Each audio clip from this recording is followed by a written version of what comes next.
What's up, guys? It's Coach Gus. I'm here with Adam today. And today we're going to focus on punch number 2, how to throw the cross specifically to the head. All right, so a lot of the time we throw the cross off of the jab. Last video we worked on was different ways to throw the jab. So today we're working on how to throw that cross once you find your range. All right, so if we're in our boxing stances and we're boxing from out here, this is where I can't really reach Adam. I don't have to worry about him hitting me. I can't land punches on him. But once I get into this range here where I can feel his hands or his head and his body with my jab, then I know I can let punch number 2 go. So how do we throw punch number 2? We teach it by telling people to crush the bug with their back foot. So if I have Adam throw the 2, when he crushes that bug, he's turning his back foot, he's turning his knee, his hip, his core, his shoulders are rotating, his elbow, all the way out to his fist. Everything rotates straight out and then straight back to the side of his face. All right, when we crush the bug, I tell people, imagine you're crushing a real strong bug, right? You want to push that foot into the ground to create that leverage. So when I say hit, Adam, go ahead and throw your cross, okay? You can aim right for my chin. All right, hit. There you go. Hit. Good, nice and profile. Hit. Good. Hit. Nice. So remember, we're throwing punch number 2 to the chin. It's great to know how to throw the technique. That's awesome. But how do we actually land this punch? So step 1, once we're in range, I like to use a quick jab to cover the eyes and then drive that 2 right away off of the jab. So if Adam throws that 1-2, it's going to go quick jab to the eyes and then right away that cross should go to the chin. So when I say hit, go ahead and throw that 1-2, okay? Hit. There you go. Hit. Yep. Good. Hit. Nice. Good. Stay profile. Hit. Good, nice. Hit. All right, so that's the first way to land the 2. Another great option to land the cross is countering our opponent's jab with our rear hand.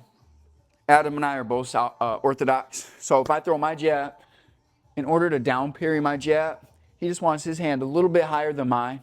All right, so if we're both in a standard guard, I throw my jab, he can down parry that jab and then throw that right hand straight forward. All right, so if we speed this up a little bit, I'm in a traditional guard. You see his hands are a little higher. When I throw my jab, he knocks it down, throws the 2 right over the top. Down, forward. Down, forward. He's not down parrying and bringing his hand real low. He's not down parrying, pulling his hand back, and then throwing that right hand. When you down parry, you have a small window before I get my hand back to my face to land that right hand. All right, so now we're using the cross as a counter. So I throw my jab, he can knock it down, counter over the top. If you have someone throwing the jab from down here, now he doesn't even have to bring his guard up. Let me see your normal guard, Adam. So if we're boxing, my jab's down here, now he can just knock my jab down and go straight over the top. All right, option number 3, how do we land the cross? So we covered using the 1-2. We covered down parrying the jab, throwing the cross over the top. Now we're gonna use a slip. All right, so if you have somebody that's real aggressive with their jab, they're kind of jumping into their jab, you can slip it. And a lot of the time when somebody misses a strong punch, they're a little off balance. All right, so if I step in with my jab, Adam can slip and then counter with his 2 right away. And it's the same thing. After you make a miss, it's a race to my chin. If I can get my hand back, or he can get that counter off first. So you can slip the jab, counter with that 2, slip it, counter with the cross. You can also slip the right hand.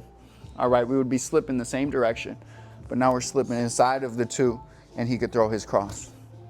All right, you just got to keep your eye on their other hand. So he could slip, counter that cross. If I throw the 1-2, he might catch my jab in the palm of his hand and then slip and counter. All right, so as long as you see that cross, you can slip it and then counter right away. All right, now let's work on a few different ways to defend against the 2. All right, so if you saw our last video on blocking the jab, step 1 is just putting something between your face and my hand. So if I throw a jab, he could just catch the softball. All right, that's how we block the jab, catch the softball with the right hand. If I throw my cross, he could catch the softball with the left hand. All right, so if I throw that 1-2, it's harder to mess up that timing if you're just putting your hands out in front of the face. He's not reaching, just right in front of the chin. Option number 2, we can use a side parry. So if I throw my jab, let's turn this way a little bit, Adam. if I throw my jab, he could side parry with the right hand. He could also side parry my cross with the left hand. So he could side parry, side parry. All right, another great option. If you have someone that's trying to hit you really hard, they're throwing their cross really strong, make them miss. All right, so one way we can make them miss is really simple. It's just taking a step back in our boxing stance. So if I throw a really hard right hand at Adam and I miss that shot, I'm real heavy on my front foot, that can keep him in a position to counter. All right, now it's a small step back, so you don't give me time to get my balance. All right, so you step back, and now you're just close enough to counter again with a cross, an uppercut, a hook, something like that. All right, today we worked on the 2, kept it simple, mix that into your bag work, practice it a lot. When you work the heavy bags, you should be envisioning them throwing that right hand. If you're working on slipping, you should see an opponent. It might be someone you spar with often. It might be your next opponent. It might just be some imaginary fighter that you're seeing in your mind. But when you shadow box, you work the heavy bag, you should be seeing that punch. So work on those slips, but see what punch you're slipping and then counter it. Make it as realistic as you can in training.